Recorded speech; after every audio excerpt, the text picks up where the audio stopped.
let's go to the IPL because that came about pretty quickly. Talk us through, first of all, process by which your name was put forward, and then actually finding out you've been picked up by one of the teams. I'm still picking splinters out of my backside. I've been sitting on the pine for 14 weeks. So, there was an auction process that you go through, and I'll put it down at the lowest amount, which was 20,000 US.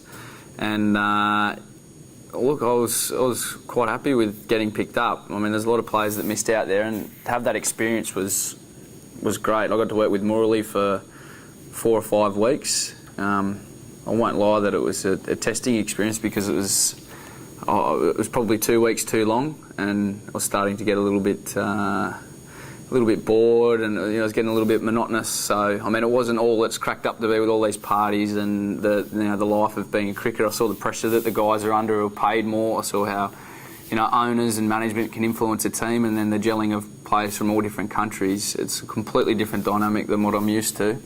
Definitely not as glamorous as I thought it would be, but I saw it as an investment to go over and learn and become a better cricketer. And although I didn't get to play a single game out of 14, cheers Henry, I really enjoyed it. So let's talk about Murali.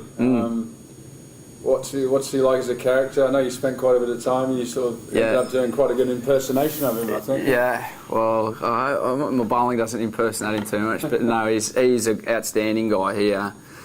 I mean, for a guy who's pretty much done everything in cricket, he had a lot of time for me, which was great. He'd grab me out in the middle and, come on, Machan, we go out to middle and we bowl, and he told me whether a good ball gets hit for 4 or a bad ball, which ball I should be bowling in certain times. And that was the biggest investment that I got from the trip, I think, because I maybe spent half an hour training session with him, and he was quite happy to get out of the nets and show me how to bowl, how he goes about his business. Although we're two completely different bowlers, you can learn about the way that these guys bowl to different batters. Because originally I went there with the perception of thinking, well, I'm not going to learn too much from him because he bowls a completely different style. He spins his doosra further than I spin my stock ball.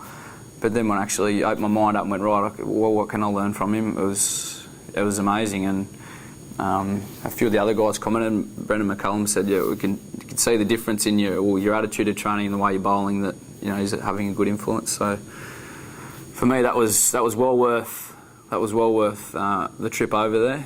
I think by the time I deduct taxes, Indian taxes, and it was my shout the last night in the bar, and I put my hand up and couldn't quite get the conversion rate right. 70,000 rupees is about 1,700 Australian, and that was my shout. Swings and roundabouts, and I got. You got 400 back from Brendan McCullum, did you? Yeah, I got 400 back. So minus that's 1,300 a trip.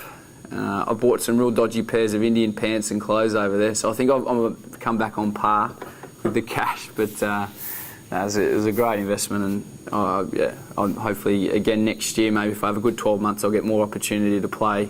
Probably not with Steve Smith going over and having Murali ahead of me. It probably puts me down the order even further, but it's still a great chance to go and learn in those conditions.